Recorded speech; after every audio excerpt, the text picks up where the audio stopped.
Olá pessoal, tudo bem com vocês? Então hoje a gente vai para mais uma aula de Química. Hoje a gente vai falar um pouco sobre problemas ambientais e a química verde, a química que pensa mais na natureza. É um tema bem interessante, bem atual e a gente vai ver nos próximos slides do que se trata. Então vamos começar falando sobre os problemas ambientais. Nós temos aqui chuvas ácidas, intensificação do efeito estufa e a destruição da camada de ozônio. Então vamos falar sobre chuvas ácidas primeiro. Chuvas ácidas. O que causa uma chuva ácida? Por que ela acontece? A chuva normal, que a gente já conhece, ela é levemente ácida. Ela tem presença de CO2 dissolvido na água, que é o gás carbônico. Gases estão em equilíbrio com a água. Sempre um pouco de gás vai ficar em equilíbrio ali com a água e dissolvido na água. Isso depende da constante de equilíbrio e tudo mais. Então, o gás carbônico está em equilíbrio na água, formando o ácido carbônico, que é um ácido fraco. Mas mesmo assim ele tem poder para acidificar, né, para deixar um pouco ácido ali.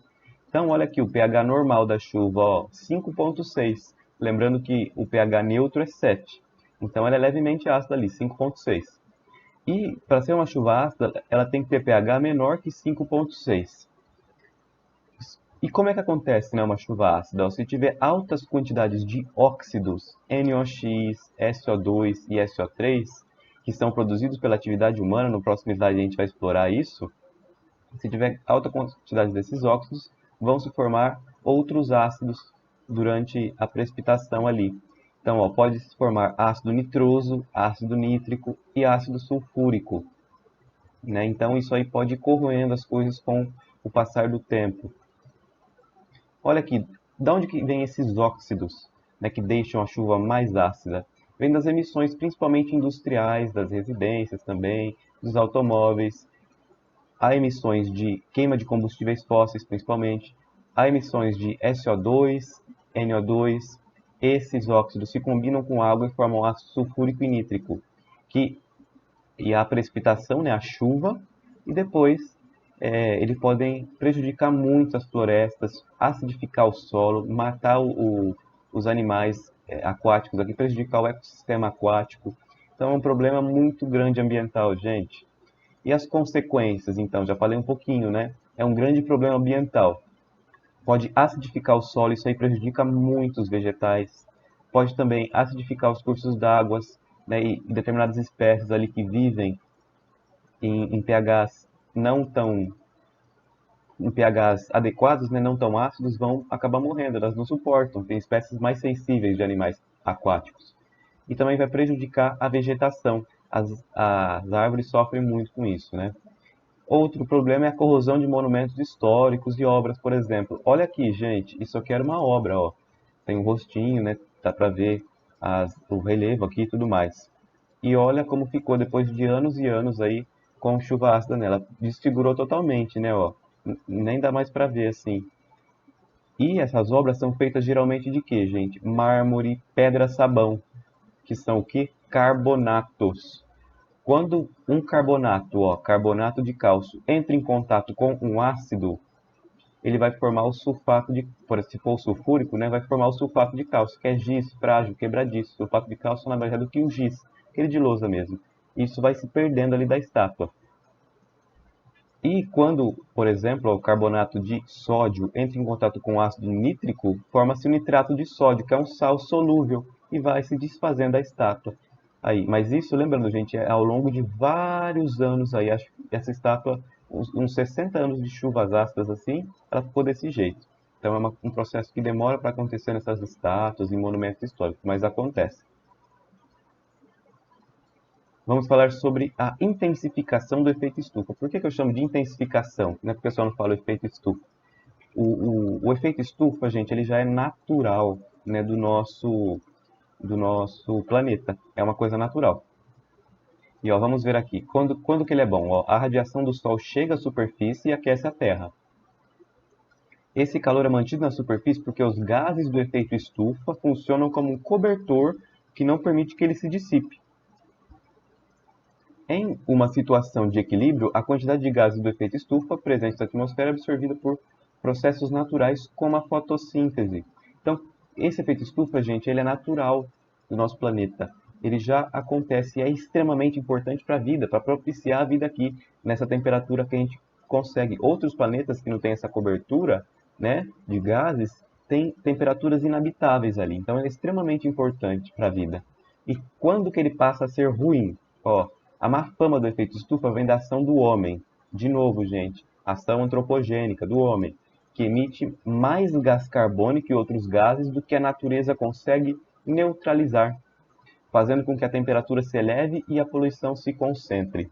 Então, o homem emite gases de efeito estufa, né? Olha os gases aqui do efeito estufa, principalmente metano, monóxido de carbono, dióxido de carbono, os gases CFCs, que são os clorofluorcarbonetos, os óxidos de nitrogênio NXOX, significa que pode ser NO2, ou então NO, N2O, são essas variações. E SO2, que é o dióxido de enxofre, são gases do efeito estufa.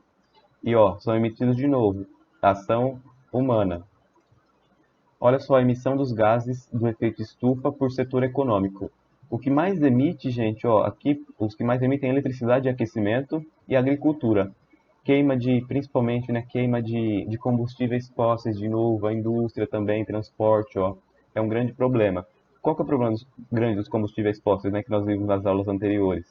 Quando você tira um combustível fóssil, seja ele petróleo, gás, gás natural nem tanto, mas também, né, mais do petróleo.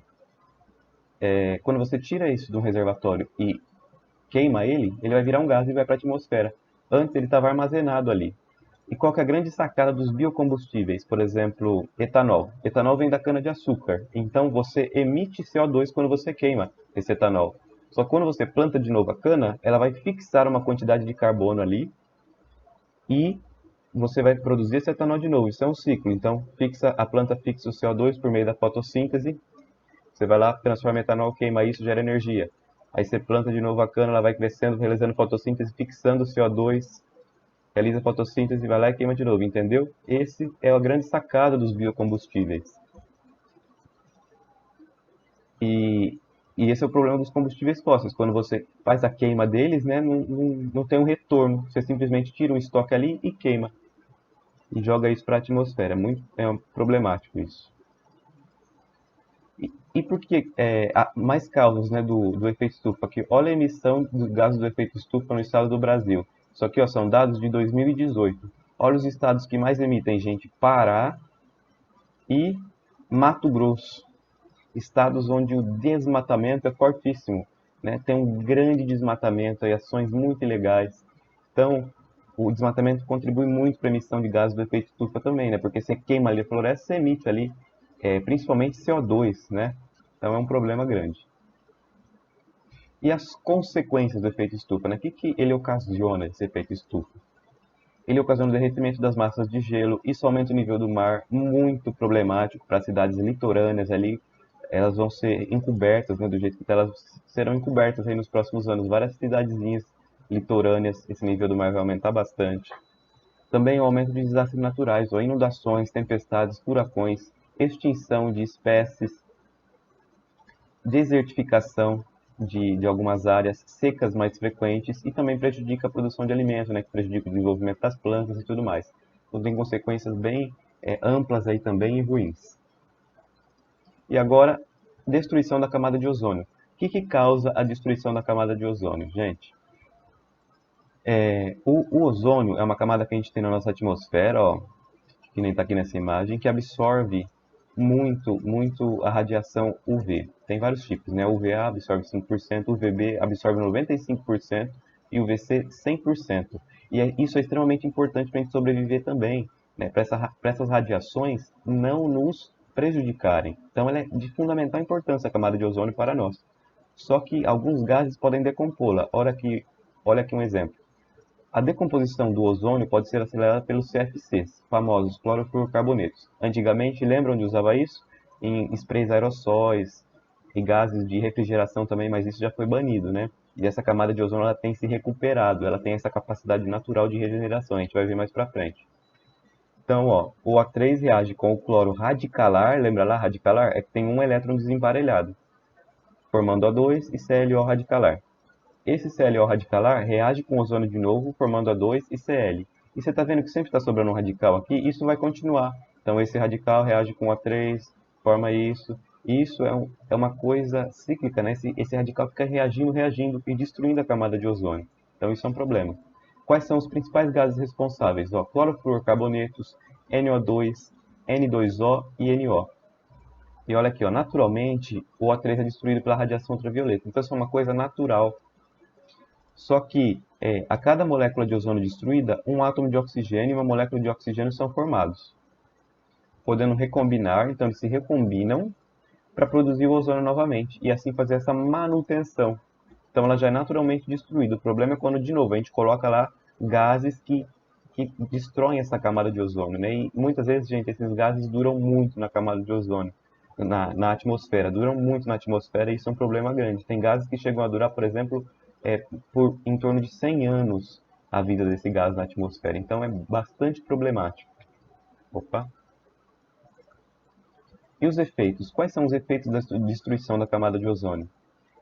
Pode ter riscos e danos à visão, né? Porque você viu quanto de radiações ela filtra, ela é fundamental para a gente. Então, se passar mais radiação, pode ter riscos e danos à visão, né? Prejudicar. Pode ter envelhecimento precoce, aumento dos casos de câncer de pele, degeneração das células da pele e enfraquecimento do sistema imunológico. E consequências extremamente prejudiciais para nós seres humanos. E agora vamos falar sobre a química verde, né? O que é a química verde?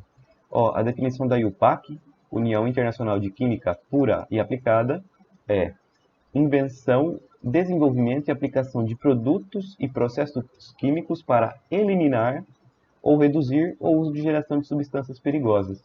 Então é aquela química que visa reduzir essa geração de substâncias perigosas, a química segura, a química ambientalmente mais amigável, que pensa no meio ambiente, né? E não só no processo como si, que pensa nas consequências desse processo. Ó, alguns princípios legais aqui da química verde, ó. Utilização e formação de substâncias menos tóxicas e biodegradáveis. O que é biodegradável? Se degradam na natureza. A natureza é capaz de degradar essas substâncias. Economia atômica ou eficiência atômica, isso aqui visa, né, transformar sempre o maior número de átomos possível do reagente em átomos de produto, sempre com essa economia de átomos, evitar a formação de subprodutos, aumentando a eficiência das reações. Também um jeito de fazer isso é diminuir as etapas da reação, né? Quanto menos etapas, menos perdas você vai tendo, porque cada reação tem um rendimento. Dificilmente uma reação vai render 100%. Então, em cada etapa da reação, você vai tendo um pouco de perdas ali. Se você diminuir as etapas da reação, você torna essa reação mais verde. E dependendo do que você utiliza também, né? De reagentes, solventes, tem todo um estudo sobre isso. Métodos de autoeficiência para aumentar esse rendimento da reação, aumentar a conversão de reagente em produto, busca por eficiência energética e fontes renováveis de energia, prevenção para poder evitar a produção de resíduos do que é melhor, né, do que tratá-los. Por que isso? É melhor muito mais você fazer uma rota de reação que evita a produção de um resíduo do que você fazer uma rota de reação que produz um resíduo, aí você vai lá e trata o resíduo, que você gasta energia e é um problema também.